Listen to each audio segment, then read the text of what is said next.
e trago com grande alegria o Heleno Araújo, que é o presidente da Confederação Nacional dos Trabalhadores em Educação. Heleno, alegria grande na tua presença aqui, tudo bem? A alegria é toda minha, Mauro. Tudo bem? Um forte abraço para você, para Maria Flor, para a Helenira e todas as pessoas que nos acompanham. Muito bom estar aqui no Fórum Café. Imagino que você Heleno e Maria Flor já se conhecem, claro. Helenira e Heleno também devem se conhecer já, imagino. A gente já se esbarrou uma vez aqui. Só das atividades, exatamente. As atividades sindicais aí nos colocam juntos nessa luta permanente, coletiva, né, que nós temos na educação básica, profissional e superior. Então, vamos conversar aqui, né? O tema hoje, agora, é a luta das trabalhadoras e trabalhadores da educação do Brasil. Maria Flor, abre a conversa para nós. Eu queria... A gente teve um evento muito legal, a CONAP Livre da CUT. A Fátima Silva, que é secretária-geral da CNTE, fez uma fala de grande denúncia, né? Porque toda a educação está se preparando para a CONAP, que vai acontecer em julho, lá em Natal. E a educação está vivendo, especialmente no ensino médio, um ataque sem precedente, né? Um ataque sem precedente ao futuro mesmo da juventude, com a contrarreforma do ensino médio. Então, eu queria, Heleno, que você conversasse um pouco para a gente, explicasse um pouco que raios são esses itinerários formativos e por que ele é um ataque direto, não só à qualidade e ao direito da educação pública, como também à própria ideia de qualificação profissional que a gente tem em termos de concepção, e a privatização, porque são três elementos juntos, né? É um pacote completo de maldade para o ataque ao direito da classe trabalhadora a uma educação pública de qualidade. Eu queria que você esclarecesse para a nossa comunidade por que a gente tem que acabar com essa contrarreforma do ensino médio. Perfeito, Maria Flor. Você iniciou seu comentário falando da CONAP, a Conferência Nacional Popular de Educação. Fizemos a primeira etapa em 2018 e estamos agora fazendo o CONAP 2022. Na verdade, o que estávamos fazendo nesse país durante o governo do PT era a CONAE, a Conferência Nacional de Educação. E consideramos que de 2005 até 2014, nós construímos coletivamente as políticas educacionais em nosso país. A nossa participação social através das conferências, a CONEB 2007, 2008, CONAE 2009, 2010 e a CONAE 2013, 2014, culminando com o Plano Nacional de Educação 2014-2024. Então, essa participação social na elaboração de políticas educacionais começou com as etapas municipais de conferências, onde lá no local onde nós atuamos, onde nós trabalhamos, tratamos das nossas realidades e apontamos políticas a serem implementadas em nosso país. Então, essa participação social estava dando um rumo de construção de políticas educacionais que atendiam às realidades que nós estamos vivendo e mudamos o ritmo de executar ou definir as políticas educacionais do nosso país, que antes de 2005 eram feitas no gabinete do Ministério da Educação e impostas para todo o Brasil. A partir de 2005, nós iniciamos um processo de diálogo permanente, elaborando coletivamente essas propostas, essas políticas. Que com o golpe de 2016, né, tivemos aí uma interrupção nessa construção coletiva e voltamos ao patamar de imposição de políticas de cima para baixo. Isso se deu com a emenda 95, que prejudicou completamente o Plano Nacional de Educação, e com a lei, né, que chamou de Lei do Novo Ensino Médio.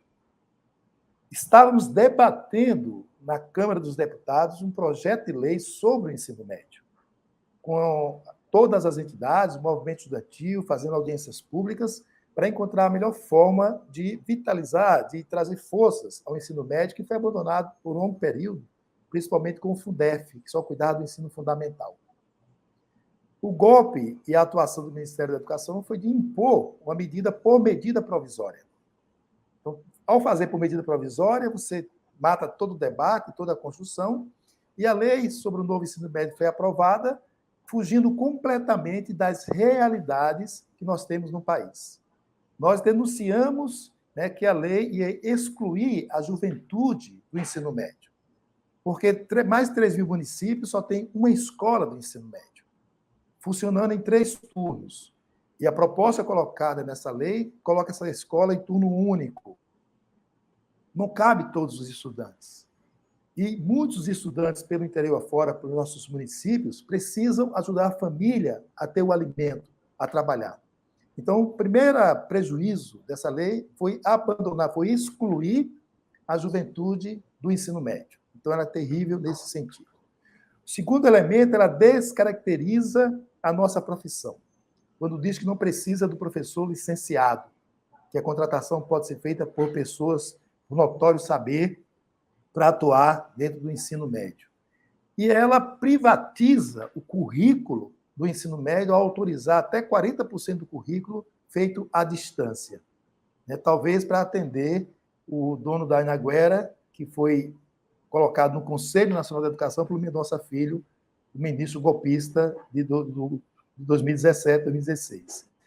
Então, esses movimentos trazem uma lei que não dialoga com as realidades do ensino médio nos municípios, nos estados, que autoriza o processo de privatização do ensino médio, porque os recursos que a União passaria, que não passou e não passa no valor adequado, são insuficientes, e eles sabem disso, por isso que já na lei coloca-se os recursos não são suficientes, autoriza os estados a privatizar o espaço do ensino médio.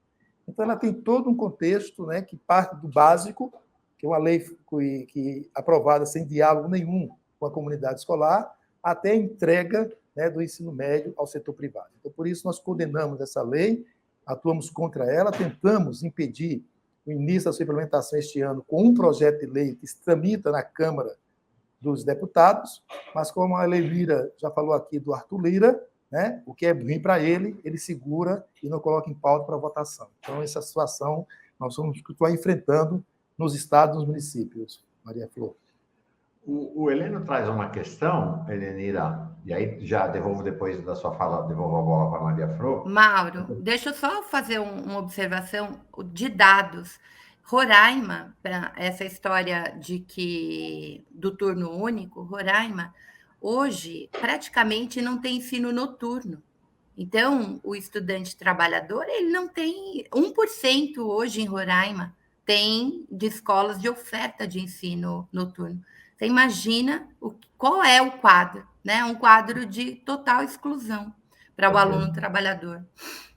Você quer fazer um comentário sobre esse assunto, Helenira? Eu ia colocar um assunto lateral, mas imagino que você tenha o que dizer também sobre isso. E essa observação da Maria Flor é dramática, né? A rede essa que o Sinasef representa é basicamente a rede de institutos federais. Então, a gente oferece ensino técnico profissional de alta qualidade para a população. E a reforma do ensino médio, ela é uma tentativa, inclusive, de destruição dessa rede, de desmonte da rede. Porque o que acontece? O ensino que a gente oferece tem professores e técnicos administrativos que são de alta formação, né? Então, pessoal que tem mestrado, doutorado, que tem como estrutura fazer o ensino, a pesquisa e a extensão de maneira integrada e indissociável.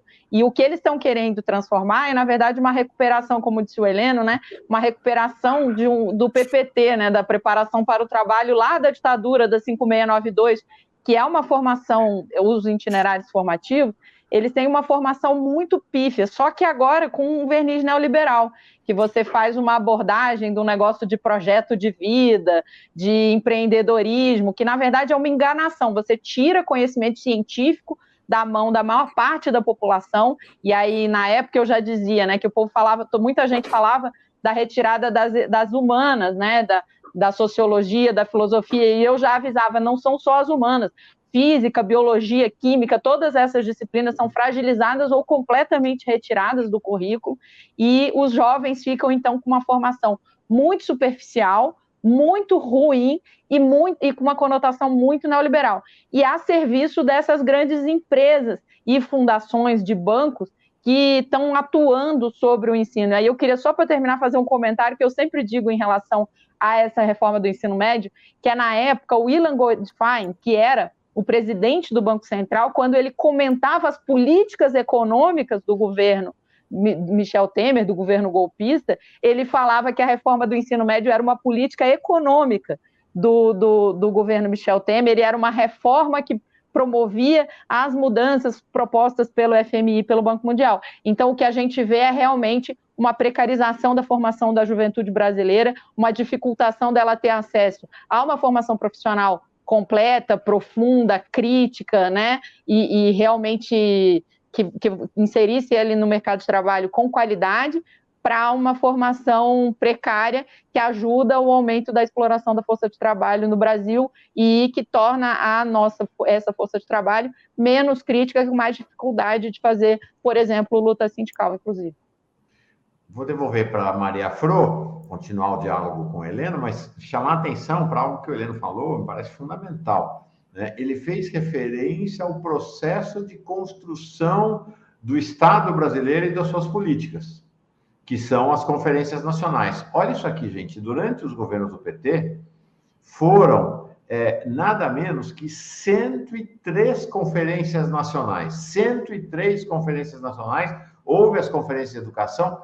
Coloquei aqui na tela, só para a gente ter uma ideia, porque essas conferências nacionais construíram as políticas públicas, as políticas do Estado brasileiro. Então, olha aqui, ó, Conferência Brasileira de Arranjos Produtivos Locais, Conferência das Comunidades Brasileiras do Exterior, e aqui os anos, ó, 2004, 2005, 2007, 2009, 2011, 2013, foram processos. Conferência Nacional das Cidades, Conferência Nacional de Aprendizagem Profissional, Conferência Nacional de Aquicultura e Pesca, está indo por ordem alfabética aqui, Conferência Nacional de Assistência Social, Conferência Nacional e assim vai. São dezenas de processos, de segmentos, de setores, de ramos da vida nacional aqui. Conferência Nacional de Lésbicas, Gays, Bissexuais, Travestis e Transsexuais, 2008 e 2011. Está aqui a Conferência Nacional, as Conferências Nacionais da Saúde, assim como as da Educação, fundamental para desenhar o Brasil durante os governos do PT. Então, acho que isso que o Heleno traz para nós é essencial para pensar. É outro jeito de pensar o país, outro jeito de pensar o Estado, e o Lula já disse que as conferências nacionais voltam, né? As conferências nacionais que desapareceram voltam como política não de governo, como política de Estado, assim que ele assumir a presidência da República. Achei fundamental essa memória que o Heleno traz para nós, que não é uma memória do passado, não. É uma memória que vai nos levar ao futuro, né? Maria Fro, por favor. E isso mostra, né? E isso nada mais é do que a nossa Constituição, né? Quando a gente pensa, por exemplo, nos conselhos.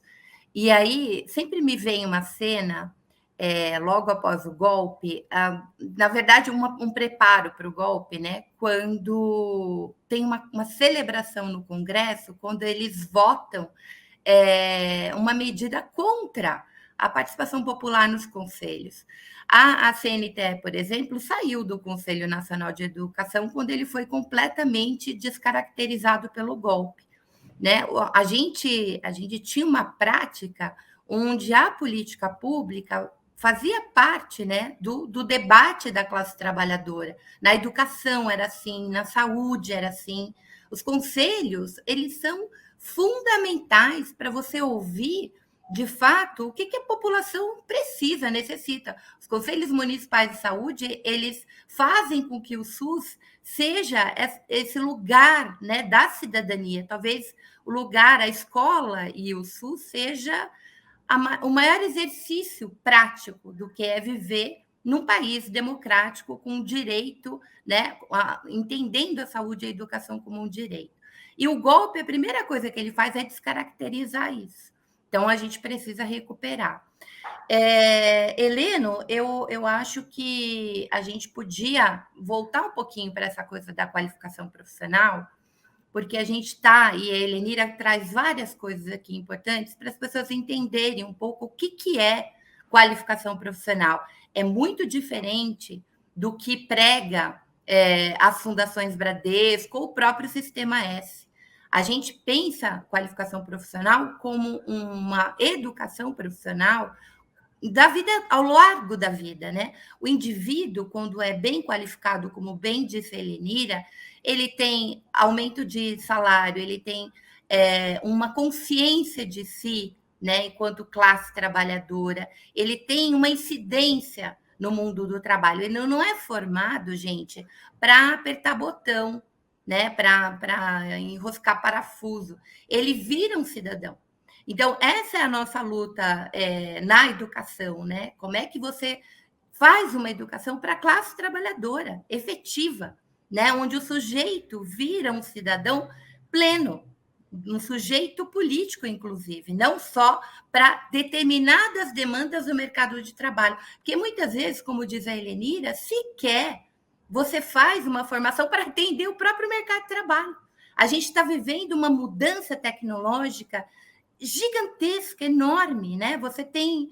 Qual é a formação que você faz para o trabalhador ter, de fato, espaço nesse mercado? E outra questão importante, esse ensino das competências aí, que é uma característica bem neoliberal, que rebaixa a educação profissional, ele não atende esse mercado, nem pontualmente, né? E ele rebaixa infinitamente a própria ideia de educação pública. Eu acho que o nosso desafio hoje, e aí eu queria jogar isso tanto para a Helenira como para o Heleno, como é que a gente faz essa disputa num novo governo? Porque eu acho que a gente fica muito...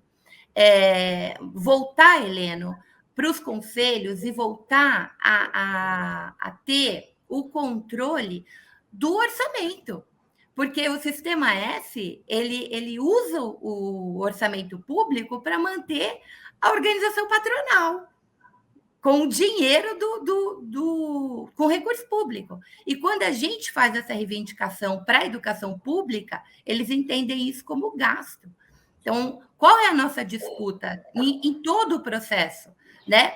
No currículo, nas nossas estruturas, na certificação, quando a gente pensa em educação profissional, eu acho que a gente tem que fazer uma luta aí braba para que, e especialmente porque Lula é formado pelo Sistema S, então ele tem uma memória, né, como um processo que lhe deu acesso ao mercado de trabalho, mas o Sistema S precisa ser implodido da maneira como ele faz, pelo menos em termos da organização dos recursos.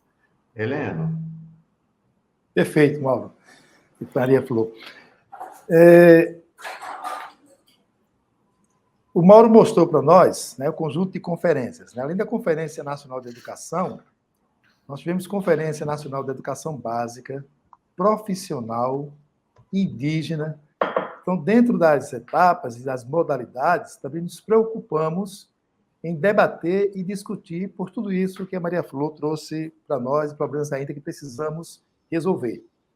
E para resolver de forma consistente, né, nada mais que o diálogo e as conferências, né, ouvindo quem está na prática, no dia a dia, lá nos municípios, e pensando quais políticas são mais eficientes para garantir, né, aquilo que nós desejamos como processo de formação adequada aos nossos estudantes e uma formação continuada aos profissionais que estão atuando nesse momento.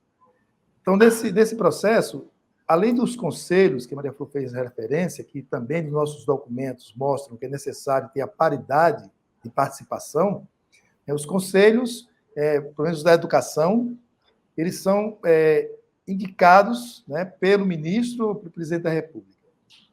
Hoje, se você olhar para o Conselho Nacional de Educação, é uma aberração. Não tem uma pessoa sequer no Conselho que teve atuação na educação básica. Nenhum.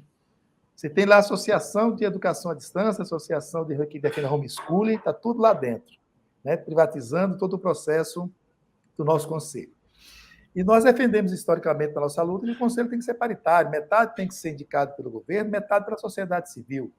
E as indicações da sociedade civil não podem ser vetadas, né, nem pelo ministro, nem pelo presidente. E a nossa indicação é a nossa participação. Porque da estrutura como está, permite, né, que o Conselho também seja golpeado. Nós tínhamos indicações para o Conselho Nacional de Educação, né, a professora Bebel, que é presidente da PEUESP, hoje deputada estadual em São Paulo, o professor Luiz Dourado, da Universidade Federal de Goiás, eram as indicações que nós tínhamos do nosso movimento educacional, e a CNTE endossava, a professora Márcia Ângela, da Universidade Federal de Pernambuco, a professora Do Rio de Janeiro também a professora Malvina Tudman, eram representações que nós tínhamos lá. A Dilma, né, fez um decreto colocando lá esses nomes indicados por nós. Né? Todo o trabalho de Mendonça Filho lá junto com o Temer foi retirar esses nomes e renomear novas pessoas. Eu botou empresário aqui de Pernambuco, botou empresário lá de São Paulo e começou a privatizar esse espaço do Conselho Nacional de Educação. Além do espaço do Conselho Nacional de Educação, nós defendemos, historicamente, a existência do Fórum Nacional de Educação. Isso é a reivindicação lá do nosso tempo de Fórum Nacional de Defesa da Escola Pública, que estivesse na Constituição Federal, lá no capítulo da educação, na LDB, e nós só conquistamos esse fórum em 2010, com a portaria do ministro Fernando Haddad. A comissão organizadora da CONAS se transformou no embrião do Fórum Nacional de Educação, que foi consolidado na Lei 13.005, de 2014, que é a Lei do Plano Nacional de Educação. Lá no artigo 5º e 6º da Lei do Plano Nacional de Educação, traz a criação do Fórum Nacional de Educação e as suas atribuições. Entre elas, coordenar as conferências nacionais de educação e também balizar os recursos, o percentual de recursos necessários para a educação. O Fórum Nacional de Educação que tem esse papel não de deliberativo, mas de debate, de participação social, de levantar políticas, para que nos espaços de deliberação, que é o Congresso Nacional, e de regulamentação, que é o Conselho Nacional de Educação, a gente vá consolidando e fazendo essas mudanças necessárias. O Fórum Nacional de Educação também foi atacado pelo golpista Mendonça Filho. Ele publicou a portaria de número 577, desconstituindo todo o Fórum Nacional de Educação. Éramos 50 entidades, a maioria da sociedade civil. Isso foi reduzido para 21 entidades, e ele aumentou a participação do Ministério da Educação e do setor privado. Então, esse fórum ainda existe, porque a portaria 577 continua em vigor, mas é um fórum governista, privatista e golpista. E nós precisamos, como a Maria Flor falou, recuperar esse espaço. Nós não abandonamos, né? As entidades da educação foram sumariamente retiradas desse fórum. A CONTE, a FASUBRA, a AMPED, que coordenavam a comissão, sumariamente foram retiradas desse fórum. Por isso que nós nos juntamos e formamos o Fórum Nacional Popular de Educação, como espaço de resistência e de debate, e a CONAP é o nosso instrumento de mobilização.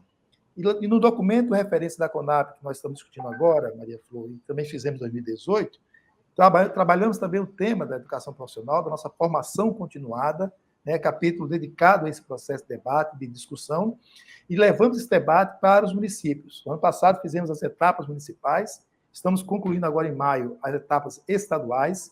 Esse documento de referência estão recebendo emendas de todos que participem, aprimorando esse texto, e é esse texto que vamos levar como documento base, com as emendas de todos os estados e do Distrito Federal, para a etapa nacional da CONAP, que acontece dias 15, 16 e 17 de julho, né, em Natal, Rio Grande do Norte, e estamos aí bem próximos de garantir a presença do presidente Lula na abertura, junto com a governadora Fátima Bezerra, agora não é mais a única, né, a única mulher, mas agora tem mais, a governadora Fátima Bezerra, professora, né, e sindicalizada, associada do SINT-RN, base da CNTE, que vamos estar lá fazendo essa abertura da CONAP, também discutindo esses temas.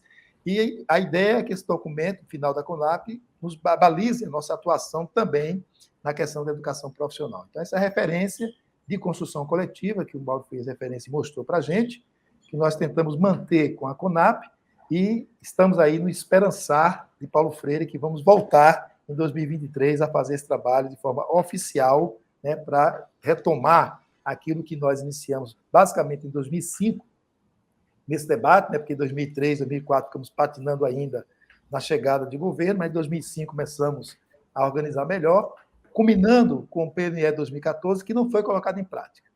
Então, 20 metas que precisam ser retomadas, né, foram interrompidas com o golpe, precisam ser retomadas, e lá dentro também tratamos de metas específicas da educação profissional, tanto do acesso, garantir a permanência dos nossos estudantes, como também a conclusão da sua formação de forma adequada, preparado para ingressar no mundo do trabalho e para exercer a sua cidadania, que é o objetivo maior aí da educação.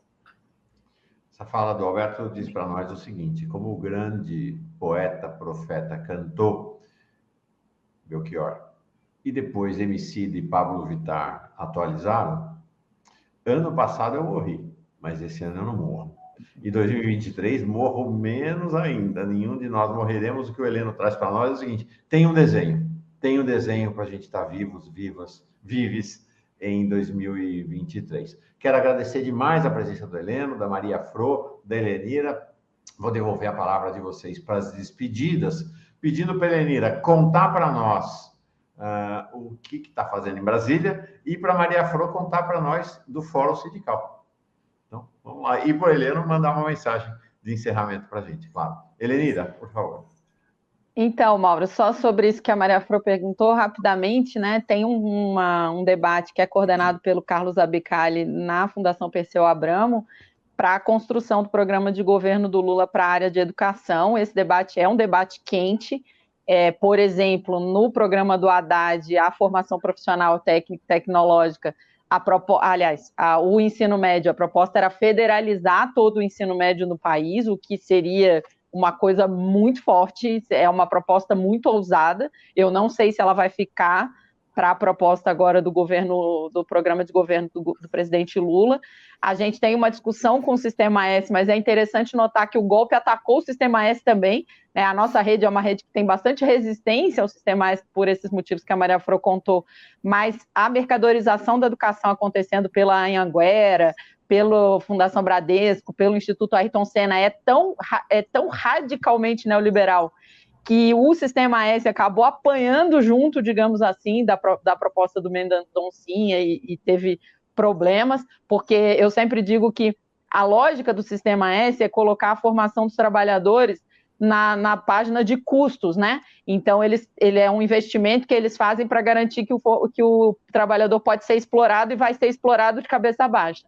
No caso da Fundação Bradesco, da Anhanguera, eles colocam na lista do lucro, porque eles querem mercadorizar a educação e ela tem que ser feita de tão baixa qualidade para ser possível arrancar altas taxas de lucro ali no meio, que consegue ser muito pior ainda, né? Não que a outra seja boa. Mas, enfim. E aí, Mauro, por que eu estou em Brasília, né? Essa semana é uma semana de luta do Serviço Público Federal aqui no país e aqui em Brasília. A gente tem a greve do INSS, a luta do setor da educação pela CPI do MEC, por conta de todo o desvio que está acontecendo ali no Fundo Nacional de Desenvolvimento da Educação, dos pastores, do ouro, aquela confusão toda, da compra superfaturada de ônibus. Então, tem esse debate. E hoje é dia de mobilizações, paralisações e luta pelo reajuste emergencial de 19,99%, que a gente está aí com, no mínimo, em todas as categorias do Serviço Público Federal, uma perda de 1/5 do poder de compra. A maioria é maior do que esse.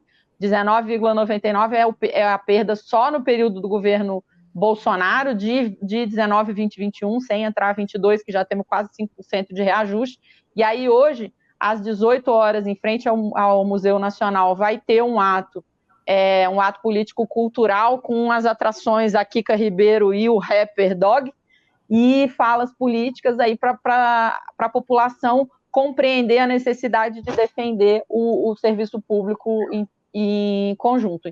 Então, e agora, daqui a pouco, eu estou saindo daqui para um ato no Espaço do Servidor, no Ministério da Economia, da Vigília, que a gente tem feito também na luta por esse reajuste. Então, é uma semana de muitas mobilizações. Teve ontem, o FONASEF foi recebido pela minoria, né, da Câmara, inclusive, para poder tentar garantir esse reajuste e toda essa campanha aí. E agradeço muito, um beijo, Maria Fro, um beijo, Heleno, um beijo enorme, Mauro, um prazer estar aqui na Revista Fórum e na TV Fórum, e um grande abraço para todo mundo que está nos assistindo. Legal. Obrigado, Helenira.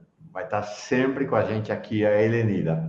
Maria Fro, sua despedida e Fórum Sindical. Conta para nós. É verdade. Bom, primeiro, bem-vindo, Mauro Lopes. É muito legal te ter por aqui.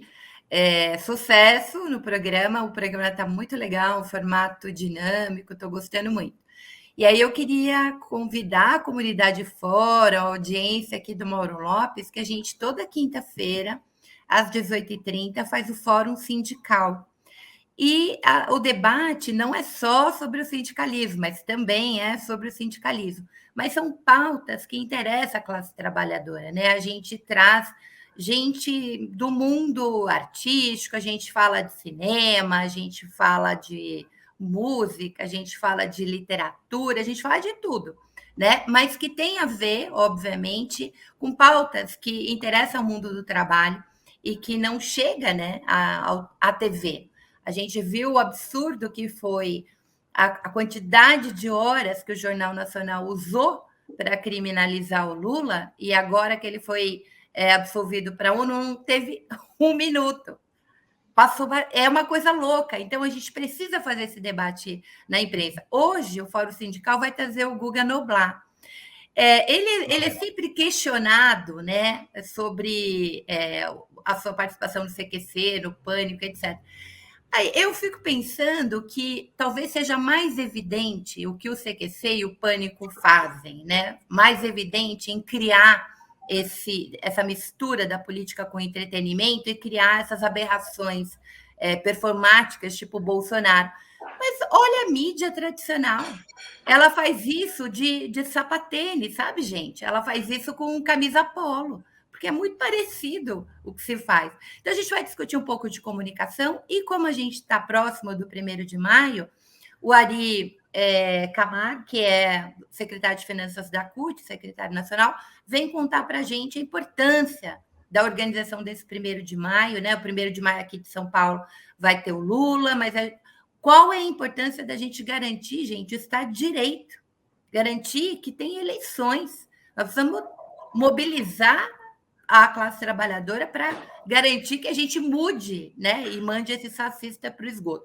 Então, esse vai ser o tema, começa às 18h30 aqui no canal da Fórum, e eu espero vocês lá. A Veranize está aqui, Fórum Sindical, todas as quintas, ela sempre está no programa, é uma querida, né? Ela gosta muito do programa, então eu acho bem bom. A gente já tem um público fiel, mas vamos ampliar esse público. É isso, obrigada, gostei muito de estar aqui com vocês. Obrigado, Fro, muito carinhosa você, muito afetiva. A Miriam Resistência, que por sinal disse aqui que participou das conferências nacionais de educação e quanto foi importante para ela. Desde as 6h30, porque hoje, pois é, começamos às 6h30 da manhã, Plínio e eu. Me puxei. Ótimo programa, Mauro, obrigado. Quero dizer o seguinte, Maria Fro, como a gente fala aqui em São Paulo, no interiorzão de São Paulo, esse fórum sindical hoje está chique no último. Muito legal, gostei. Heleno, encerra esse Fórum Café para nós, por favor. Muito bem, Mauro. Então, depois de tudo que nós falamos aqui e a necessidade de mobilizar, quero encerrar anunciando que estamos vivenciando a 23ª Semana Nacional em Defesa e Promoção da Educação Pública. A iniciativa da CNTE há 23 anos, e é na última semana de abril, e estamos fazendo na última semana de abril, porque hoje, Mauro, é o Dia Internacional da Educação, dia 28 de abril. E esse Dia Internacional tem o objetivo de incentivar e mobilizar a população acerca da importância da educação. Por isso que hoje vamos estar ocupando as ruas de todo o país. As nossas entidades filiadas em cada estado, nos municípios, estarão fazendo atos, né, públicos em praças, nas ruas, dialogando com a população, trazendo esses elementos, né, de denúncia e de anúncio necessário para fazer a mobilização e as mudanças que precisamos fazer em nosso país neste momento. E estaremos amanhã, 11h30 da manhã, em frente ao Ministério da Educação, fazendo nosso protesto, exigindo investigação, e se os que foram denunciados, né, com espaço para fazer a sua defesa, mas confirmada as denúncias, a punição necessária e a devolução dos recursos públicos que foram roubados da educação do nosso país. Então, amanhã, ato em frente ao Ministério da Educação, 11h30, e é assim que nós fazemos as lutas, com as atividades permanentes, diárias, que vão acumulando e fazendo as mudanças necessárias até chegar outubro e podermos lavar a alma nesse país. Forte abraço a cada um e a cada uma. Legal, obrigado, ótimo. Foi uma alegria esse Fórum Café hoje. Já justifico para todo mundo, o senador Humberto Costa estava previsto para estar também na programação, né, logo depois do deputado Rogério Correia e do Vadir Damus, mas ele teve um problema de última hora, não conseguiu se desincompatibilizar, mas vamos remarcar a vinda dele aqui. Né? Aí foi ótimo, depois continuamos com a Elenira, com o Heleno, com a Maria Fro. Amanhã a gente abre o Fórum Café, Plínio e eu, tomando café junto com vocês, fazendo uma avaliação na abertura do dia e, sobretudo, o nosso giro de notícias, né? A gente passa para todo mundo, né, para informar todo mundo, tomando seu café da manhã, pouco depois das 6h30 da manhã, lá pelas 6h45, as manchetes e principais notícias em todas as principais mídias do Brasil e do mundo. E abriremos o Fórum Café, a parte de diálogo do Fórum Café, com Marcos Coimbra. Marcos Coimbra vai trazer uma atualização da sua agregação das pesquisas, tem pesquisa nova, vamos ver se tem mudança no cenário eleitoral ou não. E logo depois, para nossa alegria, vamos ter a honra de receber a jurista Carol Proner, que vai falar ainda sobre o caso de Lula e o processo na ONU. Helena, Helenira, Maria Flor, obrigado demais. Gente querida, valeu, estamos juntos, juntos, sempre aqui na Pós-TV Fórum. Valeu. Um abraço. Tchau. Quer dizer, tchau não, deixa eu achar aqui. Pronto, agora tchau.